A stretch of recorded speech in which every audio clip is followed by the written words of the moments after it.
नमस्कार, DD news पर आप देखना शुरू कर चुके हैं समाचारों का बुलेटिन। मैं हूं लालचंद्र सिंह। सबसे पहले आप सभी को छोटी दिवाली की ढेर सारी शुभकामनाएं। अब नजर डालते हैं हेडलाइंस पर। बिहार में महागठबंधन में सीट बंटवारे की लड़ाई पर आरजेडी ने कांग्रेस को दी नसीहत। तो जेडीयू ने कहा पूरी तरह निश्चय विहीन और नेता विहीन है विपक्ष।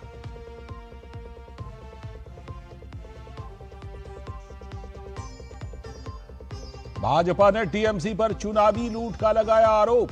टीएमसी सांसद अभिषेक बनर्जी की डायमंड हार्बर सीट से रिकॉर्ड जीत को बताया धांधली का नतीजा। चंद्रयान 2 ऑर्बिटर ने हासिल की बड़ी उपलब्धि। इसरो ने किया सूरज से निकलने वाले कोरोनल मास इजेक्शन के चांद पर पड़ने वाले प्रभावों का पहली बार अवलोकन। 28 लाख दीयों के साथ नए रिकॉर्ड बनाने की तैयारी में रामनगरी। सीएम योगी आदित्यनाथ ने कहा कि 500 वर्षों के संघर्ष स्वरूप अयोध्या में हुआ भव्य और दिव्य मंदिर का निर्माण। कहा सत्य परेशान हो सकता है, पराजित नहीं। मौसम विभाग की दक्षिण भारत में मूसलाधार और भारी बारिश की चेतावनी। केरल, माहे और लक्षद्वीप में अगले 2 दिनों के लिए ऑरेंज अलर्ट जारी। लोगों को सतर्क रहने की दी सलाह। हेडलाइंस के बाद खबरें विस्तार से। सबसे पहले बात बिहार के चुनावी दंगल की, जहां महागठबंधन में कई दिनों से सीट बंटवारे को लेकर खींचतान अभी भी जारी है। सीटों के बंटवारे के बगैर ही महागठबंधन के घटक दल अपने अपने प्रत्याशियों की घोषणा कर रहे हैं। हालात तो ऐसे हैं कि कई सीटों पर महागठबंधन के सहयोगी दलों के प्रत्याशी आमने सामने आ गए हैं। इस बीच राष्ट्रीय जनता दल के प्रवक्ता मृत्युंजय तिवारी ने महागठबंधन में खींचतान को लेकर अपने ही सहयोगी दल कांग्रेस को नसीहत दी। उन्होंने कहा कि बिहार में राष्ट्रीय जनता दल की प्रमुखता को महागठबंधन के घटक दलों को समझना चाहिए। इसके साथ ही उन्होंने उम्मीद भी जताई कि सभी सहयोगी दल इस परिस्थिति को मिल बैठकर सुलझा लेंगे। देखिए, गठबंधन के राजनीति के इस दौर में कभी कभी ऐसी परिस्थितियां उत्पन्न होती हैं, लेकिन सभी सहयोगी दलों को ये बात समझनी चाहिए। राष्ट्रीय जनता दल तो सिर्फ बिहार में चुनाव लड़ती है, झारखंड में कुछ सीटों पर लड़ती है। हम तो कर्नाटका, राजस्थान, मध्य प्रदेश में सीट मांगने नहीं जाते हैं कांग्रेस से। तो इस बात को, जमीनी हकीकत को समझना चाहिए और हमें लगता है अभी भी समय है। महागठबंधन के दल के सभी शीर्ष नेतृत्व बैठकर पूरे मामले को सुलझा लेंगे और कोई न कोई रास्ता निकलेगा। कुछ सीटों पर फ्रेंडली फाइट की जो नौबत आई है, हमें पूरा भरोसा, उम्मीद है कि वो भी ठीक हो जाएगा। लेकिन जेडीयू के नेता राजीव रंजन सिंह ने महागठबंधन पर निशाना साधते हुए कहा कि बिहार में महागठबंधन टूट की कगार पर है। तेजस्वी यादव की दूरदर्शिता की वजह से केवल बिहार में गठबंधन एक बड़ी टूट के कगार पर नहीं पहुंचा है। झारखंड में आरजेडी की कोई औकात नहीं थी, लेकिन जेएमएम ने आरजेडी को सम्मानजनक हिस्सेदारी दी थी। जिस तरीके का मोलतोल करते रहे थे तेजस्वी यादव, वहां राहुल गांधी ने मिलने से भी मना कर दिया था। और उसके बाद बिहार में जिस कदर अपमानजनक व्यवहार हुआ है जेएमएम के साथ, जेएमएम को झारखंड के रिश्ते पर भी विचार करना चाहिए। झारखंड में आरजेडी को बाहर करना चाहिए। जहां तक बिहार का सवाल है, तो ये गठबंधन टूट गया है। वहीं केंद्रीय मंत्री गिरिराज सिंह ने भी महागठबंधन पर निशाना साधते हुए कहा कि महागठबंधन मात्र दिखावा है। केंद्रीय मंत्री ने आरोप लगाया कि एनडीए के खिलाफ अकेले किसी लड़ने की ताकत ना होने के कारण ही यह महागठबंधन बना था। महागठबंधन अब कोई चीज नहीं है। ये गठबंधन एनडीए के खिलाफ किसी को लड़ने की ताकत नहीं थी। लालू यादव अपने बेटे को मुख्यमंत्री बनाना चाहते थे, कांग्रेस ने अभी तक नहीं माना और वो एक तरह से बिखर चुका है। अब गठबंधन नाम की कोई चीज नहीं रह गया है। आज एनडीए में नेता नरेंद्र मोदी और नीतीश कुमार हैं। हम एक साथ मिलकर लड़ और भारतीय जनता पार्टी के राष्ट्रीय महासचिव तरुण चुघ ने भी विपक्षी महागठबंधन पर तीखा हमला करते हुए उनकी एकजुटता और नेतृत्व क्षमता पर सवाल उठाए। उन्होंने कहा कि जो लोग इकट्ठा चुनाव नहीं लड़ सकते वो बिहार को क्या दिशा देंगे। चुघ ने आगे कहा कि जिन दलों के बीच आपसी सहमति तक नहीं बन पा रही है वे बिहार जैसे संवेदनशील और विकास की राह देख रहे राज्य को स्थिर नेतृत्व कैसे दे पाएंगे। जो लोग इकट्ठे चल नहीं सकते, इकट्ठे सोच नहीं सकते, इकट्ठे चुनाव नहीं लड़ सकते, वो बिहार को क्या दिशा देंगे। जो दल आपसी सहमति तक नहीं बना पा रहे, ये बिहार जैसे बड़े राज्य के लिए स्थिर नेतृत्व और विकास की दिशा कैसे तय करेंगे। जनता की समस्याओं पर बात करने की बजाय, समस्याओं का हल सामने रखने की बजाय ये पार्टियां टिकट और कुर्सी की खींचातान में उलझी हुई हैं। बिहार को आगे बढ़ाने का विजन इनके पास नहीं है। सत्ता की भूख और जंगल राज की विरासत, लूट खसूट की विरासत से अब जनता बिहार की इन्हें अपनाने वाली नहीं है। और इस बीच बिहार में पहले चरण के मतदान से पहले आरजेडी में टिकट बंटवारे पर आपसी लड़ाई अब सड़क पर भी उतर आई है। लालू यादव के आवास के बाहर मधुबन विधानसभा से आरजेडी टिकट के दावेदार मदन शाह ने जोरदार हंगामा किया। टिकट कटने पर उन्होंने अपना कुर्ता तक फाड़ दिया और आरजेडी पर पैसे लेकर टिकट बेचने के गंभीर आरोप भी लगाए। तेजस्वी जी, लालू जी बुलाकर हमको बोले कि तुम लड़ो, हम टिकट देंगे। हम काम करते रहे, 90 से काम करते हैं पार्टी में। और तेल पियावन, लाठी भजावन, और गरीब रहेला।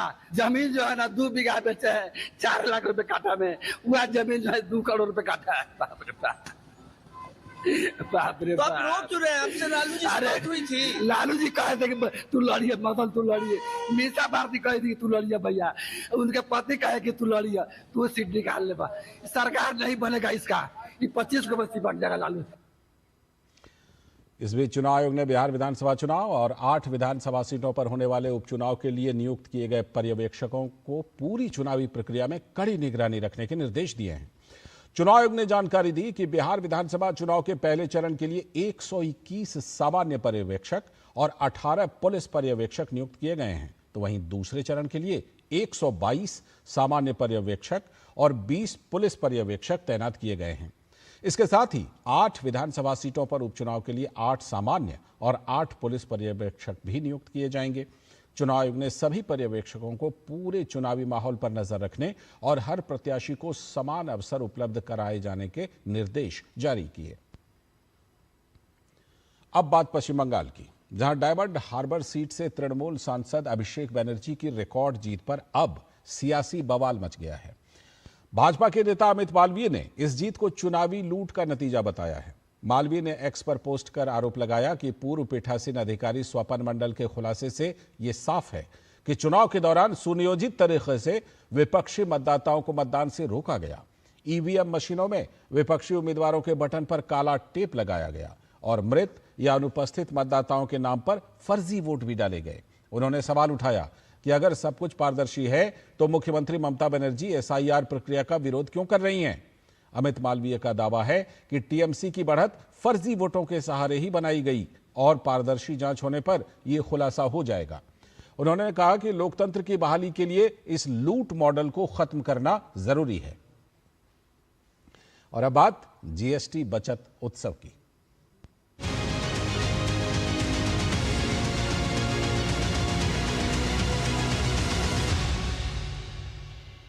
प्रधानमंत्री नरेंद्र मोदी की स्वदेशी अपनाने की अपील के बाद लोग मिट्टी से बने दीयों की जमकर खरीदारी कर रहे हैं। स्वदेशी अपनाकर लोग जहां एक तरफ अर्थव्यवस्था को मजबूती दे रहे हैं, वहीं दूसरी तरफ वोकल फॉर लोकल भी आगे बढ़ रहा है। तो देखिए दूरदर्शन संवाददाता मोहित शुक्ला की यह रिपोर्ट। दिवाली का त्योहार है, हर तरफ जगमग बाजार है, साथ ही स्वदेशी की भरमार है, क्योंकि प्रधानमंत्री नरेंद्र मोदी की अपील का व्यापक असर देखने को मिल रहा है।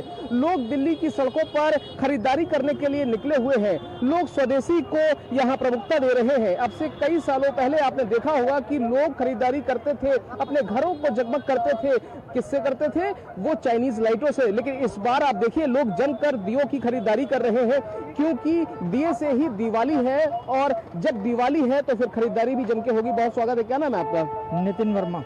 वर्मा जी, मुझे एक बात बताइए, प्रधानमंत्री नरेंद्र मोदी अपील कर रहे हैं, लगातार वो कई सालों से ये अपील करते भी आए हैं कि आप स्वदेशी अपनाइए, अपने देश को मजबूत बनाइए। सर, असली दिवाली तो इन्हीं दियों से है, चाइनीज बमों से या चाइनीज दियों से थोड़ी होती है असली दिवाली। एक बार दिखा दीजिए हमारे कैमरे पर, और दिखा दीजिए कि ये देखिए, ये स्वदेशी की भरमार है और हर तरफ प्रधानमंत्री नरेंद्र मोदी की अपील का व्यापक असर देखने को मिल रहा है। और आप देखिए, एक बार पैन करके मैं अपने कैमरा सहयोगी पीयूष से कहूंगा कि आपको एक बार वो पैन करके वो पूरी तस्वीरें दिखाइए।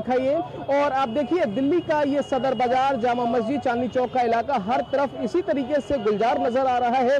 और चाहे दियों की बात हो, चाहे दूसरी चीजों की बात हो, हर तरफ स्वदेशी उत्पाद धूम मचाए हुए हैं। तो ऐसे में हम भी आपसे अपील करेंगे कि आप जब बाजारों में खरीदारी करने के लिए निकले तो आप स्वदेशी उत्पादों को प्रमुखता दें।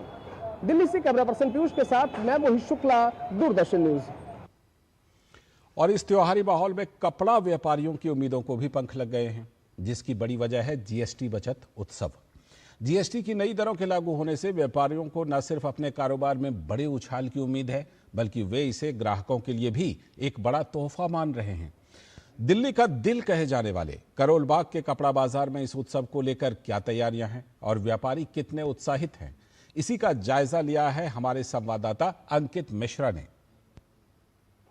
दिवाली यानी खुशियों का त्योहार, और ऐसे में प्रधानमंत्री नरेंद्र मोदी, वित्त मंत्री निर्मला सीतारमण ने बचत यानी जीएसटी 2.0 लॉन्च किया, जिसके बाद जो बचत है वो लोगों के खाते में जा रही है। न केवल लोगों के, बल्कि ग्राहक जो यहाँ कस्टमर पहुंचते हैं उनके खाते में तो ये बचत पहुंचती है, लेकिन साथ ही साथ जो शॉपकीपर्स हैं, दुकानदार हैं, उन तक ये लाभ कितना पहुंचता है, इसी को जानने के लिए करोल बाग में आप पहुंचा हूं। शोभित हमारे साथ मौजूद हैं, ओनर हैं। क्या कुछ कहना चाहेंगे और कैसे देख रहे हैं पिछले बार के मुकाबले इस बार ग्राहकों की उम्मीद जो आपके पास आ रही है वो कितनी आ रही है? जैसे जैसे जीएसटी का स्लैब कम किया है फिनेंस मिनिस्टर ने, उसके अकॉर्डिंग लोगों की परचेजिंग पावर में बहुत बड़ा इम्पैक्ट पड़ा है, जिससे कि लोगों की परचेजिंग पावर इंक्रीज हुई है प्रीवियस ईयर के अकॉर्डिंग, जिससे कि वो मार्केट में आके अच्छे से शॉपिंग कर पा रहे हैं। बहुत सारी चीज़ें उनकी रीच के अंदर आ गई है, उनके डोमेन के अंदर आ गई है। तो जीएसटी अपने इंडिया के अंदर बहुत अच्छा रोल प्ले कर रहा है। इससे लोगों की परचेजिंग पावर तो बढ़ ही रही है। लोग रेगुलर आईटीआर भी फाइल करेंगे, जिससे देश का जो पैसा है देश के अंदर ही रहेगा, वो ब्लैक मनी में कन्वर्ट नहीं होगा, वाइट की तरह मनी फ्लो होगा पूरे इंडिया के अंदर। दिवाली तो बहुत अच्छी जा रही है, मतलब थोड़ा सा काम हमारा और बढ़े तो और अच्छी बात है कि हमारे को कस्टमरों की जरूरत है। हमारे अगर दुकान चलेगी जब भी तो हम आगे कुछ कर पाएंगे। दिवाली को लेकर के जो धूम है वो नजर आ रही है, और इसी को लेकर के जो दुकानदार हैं वो भी बड़ी ही सजगता के साथ आगे बढ़ रहे हैं। कस्टमर्स जो हैं वो भी इन्हीं चीजों को लेकर के आगे बढ़ रहे हैं। जीएसटी जो है बचत इस बार उनके खातों तक या उनके घरों तक पहुंच रही है, वो साफ तौर पर नजर आ रही है। कैमरा पर्सन उत्तम के साथ अंकित मिश्रा, दिल्ली, डीडी न्यूज। और आगे बढ़ने से पहले वक्त है एक ब्रेक का।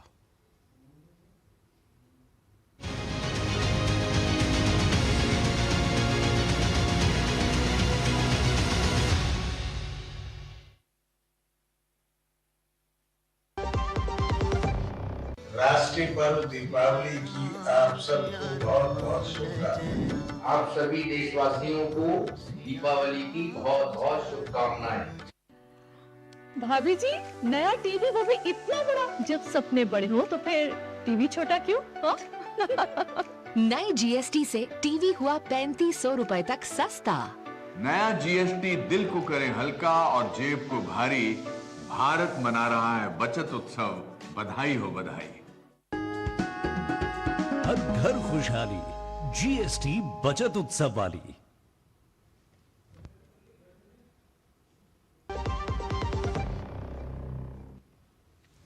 स्वागत है ब्रेक के बाद।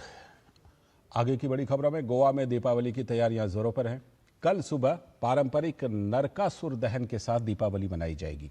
लगातार बारिश के बावजूद कलाकारों ने रात भर मेहनत कर नरकासुर की मूर्तियां तैयार की हैं, जिन्हें आज शाम से लोगों के दर्शन के लिए खोल दिया जाएगा। राज्य भर में आकर्षक सजावट की गई है और यातायात व्यवस्था के लिए पुलिस की तैनाती भी बढ़ाई गई है। बाजारों में दीपावली की खरीदारी को लेकर रौनक देखी जा रही है। आपको बता दें कि दीपावली पर नरकासुर वध का आयोजन केवल गोवा में ही किया जाता है। और इधर उत्तराखंड की राजधानी देहरादून में प्रथम धन्वंतरी महोत्सव का आयोजन किया गया, जिसमें राज्य के मुख्यमंत्री पुष्कर सिंह धामी ने वर्चुअल माध्यम से प्रथम धन्वंतरी महोत्सव की शुभकामनाएं दी। मुख्यमंत्री ने माड़ा गांव में स्थित हर्बल वर्ल्ड हिमालय और धन्वंतरी धाम की सराहना करते हुए कहा कि ये धाम आयुर्वेद और प्राकृतिक चिकित्सा का पूरे विश्व का एकमात्र समग्र केंद्र है। ये धाम भारत की आरोग्य संस्कृति का जीवंत स्वरूप होगा। सर्वप्रथम आज के इस पावन अवसर पर आप सभी को प्रथम धन्वंतरी महोत्सव की बहुत बधाई देता हूं, शुभकामनाएं देता हूं। मुझे जानकर अत्यंत प्रसन्नता हो रही है कि यमकेश्वर के माला ग्राम में स्थापित हर्बल वर्ल्ड हिमालय श्री धन्वंतरी धाम आयुर्वेद और प्राकृतिक चिकित्सा का पूरे विश्व का एकमात्र समग्र केंद्र है। ये धाम भारत की आरोग्य संस्कृति का जीवंत स्वरूप होगा। मुझे पूरा विश्वास है कि ये पवित्र स्थल न केवल आयुर्वेद, योग, औषधि, वनस्पतियों और समग्र स्वास्थ्य के क्षेत्र के लिए अत्यंत उपयोगी साबित होगा, बल्कि प्राकृतिक चिकित्सा के क्षेत्र में नवाचार, अनुसंधान और प्रशिक्षण को बढ़ावा देने में भी महत्वपूर्ण भूमिका निभाएगा। तो चारों तरफ दीपावली का उत्साह है, उमंग है, लेकिन अखिलेश यादव के दियों और मोमबत्ती पर जलाने को पर दिए गए बयान को लेकर बवाल मच गया है। बीजेपी के प्रवक्ता सुधांशु त्रिवेदी ने इस बयान को लेकर अखिलेश यादव पर जमकर हमला बोला। उन्होंने कहा कि अखिलेश यादव का बयान बहुत ही निंदनीय और भर्त्सना के योग्य है। ये वही लोग हैं जो राम मंदिर के खिलाफ खड़े थे, आज भगवान राम के उत्सव के विरुद्ध भी खड़े हैं। अखिलेश यादव जी का यह बयान बहुत ही निंदनीय और भर्त्सना योग्य है कि उनको दीपावली के इन दियों जलाने में समस्या नजर आ रही है और ये उसी मानसिकता से प्रेरित है जो इंडी गठबंधन कहता है इरेडिकेशन ऑफ सनातन धर्म, या ये उसी विचार से प्रेरित है जो राहुल गांधी कहते हैं हिंदू धर्म की शक्ति है, मुझे उससे लड़ना है। ये दर्शाता है कि भारतीय संस्कृति और हिंदू धर्म का कोई उजाला उन्हें अच्छा नहीं लगता है। ये वही लोग हैं जो राम मंदिर के खिलाफ खड़े थे, आज भगवान राम के होने वाले उत्सव के विरुद्ध भी खड़े हैं। तो दिवाली को लेकर समाजवादी पार्टी के प्रमुख अखिलेश यादव के इस बयान ने सियासी माहौल को गरमा दिया है। अखिलेश ने दीपों और मोमबत्तियों को फिजूल का खर्च बताते हुए कहा था कि हमें क्रिसमस से सीख लेनी चाहिए, जहां शहर सजावट और रोशनी से जगमगाते हैं। उन्होंने अयोध्या में योगी सरकार की ओर से हर साल अयोध्या जी में आयोजित किए जाने वाले भव्य दीपोत्सव पर भी सवाल उठाया था। उनके इसी बयान पर बीजेपी के नेता अमित मालवीय ने यह कहकर अखिलेश यादव पर निशाना साधा है कि यह हमारे त्योहारों के प्रति उनकी संवेदनहीनता को दिखाता है। अमित मालवीय ने सोशल मीडिया प्लेटफॉर्म एक्स पर लिखा, अखिलेश यादव का यह बयान न सिर्फ चौंकाने वाला है बल्कि हमारे त्योहारों के प्रति संवेदनहीनता भी दिखाता है। सपा प्रमुख ने कहा, पूरी दुनिया में क्रिसमस पर शहर रोशनी से जगमगाते हैं, हमें उनसे सीखना चाहिए। दिए और मोमबत्तियों पर पैसा खर्च करने का क्या मतलब? सरकार को हटाना चाहिए, हम और सुंदर लाइट्स लगाएंगे। दिवाली हमारे सांस्कृतिक और आध्यात्मिक मूल्यों का प्रतीक है। यह सिर्फ रोशनी का त्योहार नहीं बल्कि अंधकार पर प्रकाश की विजय का संदेश देती है।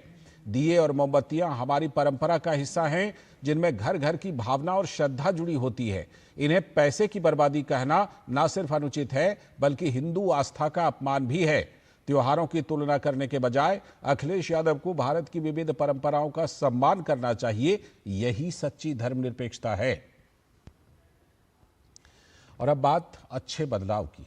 छत्तीसगढ़ के मोहला मानपुर अंबागढ़ चौकी क्षेत्र, जो कभी वामपंथी उग्रवाद का गढ़ था, अब परिवर्तन की राह पर है। भारत तिब्बत सीमा पुलिस यानी आईटीबीपी की 27वीं बटालियन के प्रयासों से पहली बार इस क्षेत्र के 10 आदिवासी युवाओं, जिनमें 2 युवतियां भी शामिल हैं, इन युवाओं ने एसएससी और छत्तीसगढ़ पुलिस कांस्टेबल भर्ती परीक्षा में सफलता प्राप्त की है। यह उपलब्धि आईटीबीपी के औंधी स्थित कंपनी ऑपरेटिंग बेस द्वारा चलाए गए 2 वर्षीय प्रशिक्षण और करियर परामर्श कार्यक्रम का परिणाम है। युवाओं को सम्मानित करते हुए कमांडेंट विवेक कुमार पांडे और एसपी यशपाल सिंह ने उन्हें बदलाव का दूत बनने का संदेश दिया। इस परिवर्तन की नींव मजबूत सुरक्षा अभियानों से रखी गई, जिनमें 2024-25 के बीच कई नक्सली ढेर किए गए, आत्मसमर्पण हुआ और नेटवर्क ध्वस्त कर दिए गए। आईटीबीपी ने न केवल सुरक्षा प्रदान की बल्कि शिक्षा, चिकित्सा और सामुदायिक सेवा के जरिए स्थानीय विश्वास भी जीता। फील्ड अस्पतालों और पशु चिकित्सा सेवाओं से 5000 से भी अधिक लोग लाभान्वित हुए। अब यह क्षेत्र हिंसा से उबरकर विकास और अवसरों की नई कहानी लिख रहा है। यह बदलाव पूरे बस्तर कांकेर क्षेत्र के लिए प्रेरणा है। नारकोटिक्स कंट्रोल ब्यूरो यानी एनसीबी ने मध्य प्रदेश के रतलाम में छापेमारी करके अवैध रूप से अल्प्राजोलम बनाने वाली एक अवैध लैब का भंडाफोड़ किया है। इस कार्रवाई में करीब 13 किलो 762 ग्राम अल्प्राजोलम बरामद किया गया, जिसकी कीमत अवैध बाजार में 3 करोड़ 44 लाख रुपए आंकी गई है। एनसीबी ने इस दौरान बड़ी मात्रा में रासायनिक पदार्थ और प्रयोगशाला के कई उपकरण भी बरामद किए। इस कार्रवाई में एनसीबी ने एक बीटेक स्नातक और एक बी फार्मा स्नातक को गिरफ्तार भी किया है। आगे बढ़ने से पहले वक्त है एक और ब्रेक का। मेन गेट पे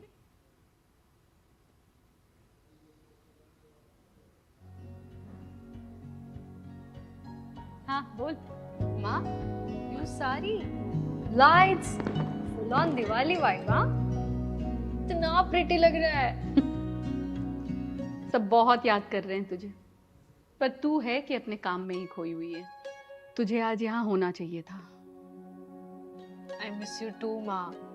और वैसे भी यहाँ पूरी दिवाली की सफाई मुझे अकेले करनी पड़ती है। अच्छा तू तो मेरा बड़ा हाथ बटाती थी। उल्टा तुझे छोड़कर अगर 2 मिनट के लिए भी मुझे किचन में जाना होता था ना, तो पूरा घर तू सर पर उठा लेती थी। वो कौन सा शो था तेरा? फौजी। वो लगाना पड़ता था मुझे। तुम कौन सा बिना टीवी के कुछ करती थी? माँ, एक लिंक भेज रही हूँ, चेक करो जल्दी। ये क्या है? वेव्स, ब्योमकेश पक्षी, अलिफ लैला, ये तो सब मेरे फेवरेट शोज हैं। You will love this app माँ। अरे क्या तो श्रीमान श्रीमती भी है। तो फिर फौजी का एक एपिसोड साथ में देखे। चल बेटा, ब्रेन को भी भेज देगी लिंक। नई भी पुरानी भी, वेव्स ओटीटी पे हर कहानी दिल से जुड़ी है। इस दिवाली पे जगाओ खुशियों की नई लहर।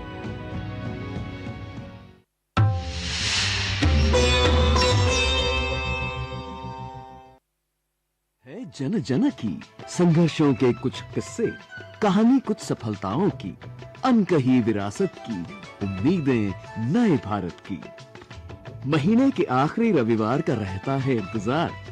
मलयाचल के आंचल से विंध्याचल के आंगन तक, ब्रह्मपुत्र के घाट से हिमालय के विस्तार तक होती है मन की बात प्रधानमंत्री के साथ। तो सुनिए इस महीने 26 अक्टूबर सुबह 11 बजे मन की बात आकाशवाणी और दूरदर्शन के सभी चैनलों पर और प्रसार भारती के ओटीटी प्लेटफॉर्म वेव्स पर सजीव प्रसारण लाइव स्ट्रीमिंग के माध्यम से। इसके अतिरिक्त आकाशवाणी और दूरदर्शन के यूट्यूब चैनल और प्रसार भारती के ऐप न्यूज ऑन एयर पर सजीव प्रसारण लाइव स्ट्रीमिंग के माध्यम से। तो याद रखें, रविवार 26 अक्टूबर सुबह 11 बजे मन की बात। स्वागत है ब्रेक के बाद। अब एक उपलब्धि की खबर। भारत ने चिकित्सा क्षेत्र में एक बड़ी उपलब्धि हासिल की है। देश ने अपनी पहली स्वदेशी एंटीबायोटिक नेफेथ्रोमाइसिन विकसित की है, जो ऐसे श्वसन संक्रमणों के इलाज में प्रभावी है जिन पर आम एंटीबायोटिक दवाएं असर नहीं करती। यह दवाई खासतौर से कैंसर और मधुमेह से पीड़ित मरीजों के लिए उपयोगी साबित हो सकती है, जिनकी रोग प्रतिरोधक क्षमता काफी कमजोर होती है। इस एंटीबायोटिक को भारत सरकार के जैव प्रौद्योगिकी विभाग और निजी फार्मा कंपनी वॉकहार्ट के सहयोग से तैयार किया गया है। केंद्रीय मंत्री डॉक्टर जितेंद्र सिंह ने इस सफलता की सराहना करते हुए कहा कि भारत को अनुसंधान और नवाचार में वैश्विक मान्यता प्राप्त करने के लिए एक आत्मनिर्भर नवाचार पारिस्थितिकी तंत्र का निर्माण करना चाहिए। साथ ही स्वदेशी एंटीबायोटिक को दवा क्षेत्र में आत्मनिर्भरता की दिशा में एक महत्वपूर्ण उपलब्धि उन्होंने बताया। अखंड भारत के शिल्पकार और एकता के सूत्रधार सरदार वल्लभ भाई पटेल की 150वीं जयंती पर अपनी श्रद्धांजलि देने के उद्देश्य से 13 वर्षीय आरव भारद्वाज ने एकता मूर्ति साइकिल यात्रा शुरू की है। दिल्ली गुजराती समाज भवन से अपनी यात्रा शुरू कर वो 31 अक्टूबर को गुजरात के केवड़िया स्थित स्टैच्यू ऑफ यूनिटी पहुंचने वाले हैं। 13 वर्षीय आरव भारद्वाज निकले हैं एकता मूर्ति साइकिल यात्रा पर। 19 अक्टूबर से 31 अक्टूबर के बीच 1250 किलोमीटर तय कर आरव स्टैच्यू ऑफ यूनिटी पहुंचेंगे। उनके साथ उनके पिता और दादा भी इस यात्रा पर निकले हैं।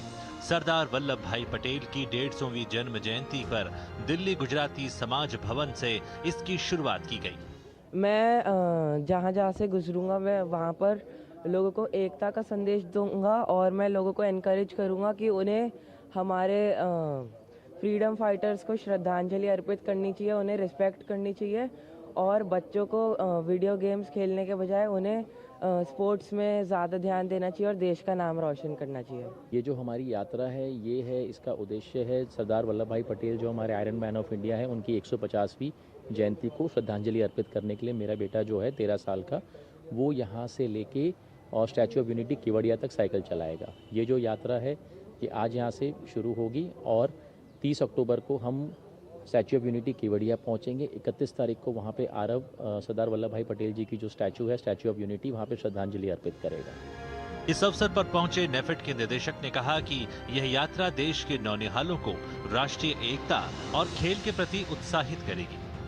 इस यात्रा से राष्ट्र की एकता अखंडता का संदेश तो जाएगा ही जाएगा, उसके साथ साथ लोग स्पोर्ट्स को चुनें और साइकिलिंग को चुनें, ये मैसेज भी इस बच्चे की यात्रा के माध्यम से देश में जाने वाला है, जो मुझे लगता है हमारे देश के लिए बहुत जरूरी है। इससे पहले भी आरव साइकिल की 2 लंबी यात्राएं कर चुके हैं। उन्हें खेल श्रेणी में राष्ट्रपति ने प्रधानमंत्री राष्ट्रीय बाल पुरस्कार 2025 से भी पुरस्कृत किया है। Chandrashekhar, DD news. और अब खबर खेल के मैदान से। भारत और ऑस्ट्रेलिया के बीच खेले गए 3 मैचों की वनडे सीरीज के पहले मैच में भारत को हार झेलनी पड़ी। भारतीय टीम को ऑस्ट्रेलिया ने 7 विकेट से हरा दिया। भारत द्वारा मिले 131 रनों के लक्ष्य को ऑस्ट्रेलिया ने 21 ओवर और 1 गेंद में ही हासिल कर लिया। ऑस्ट्रेलिया के लिए मिशेल मार्श ने 46 रन बनाए, जबकि जोश फिलिप ने 37 रनों की पारी खेली। मैट रेनशॉ 21 रन बनाकर नाबाद रहे। इससे पहले मैच में टॉस हारकर पहले बल्लेबाजी करते हुए वर्षा बाधित मैच में भारत ने 26 ओवर में 9 विकेट पर 136 रन बनाए थे। बारिश के कारण 4 बार मैच को रोकना पड़ा था, जिसके कारण ओवरों में कटौती की गई और मुकाबला 26 ओवर का ही कराया गया। इस प्रकार डकवर्थ लुईस नियम के तहत ऑस्ट्रेलिया को जीत के लिए 26 ओवर में 131 रनों का लक्ष्य दिया गया। भारत के लिए केएल राहुल ने सबसे ज्यादा 38 रन बनाए, जबकि अक्षर पटेल ने 31 रनों की पारी खेली। टीम के सलामी बल्लेबाज रोहित शर्मा 8 रन बनाकर हेजलवुड का शिकार बने, तो वहीं विराट कोहली को मिशेल स्टार्क ने 0 पर चलता कर दिया और कप्तान शुभमन गिल भी 10 रन बनाकर ही पेविलियन वापस लौट गए। इसके साथ इस बुलेटिन में फिलहाल इतना ही। हमें दीजिए अनुमति। नमस्कार।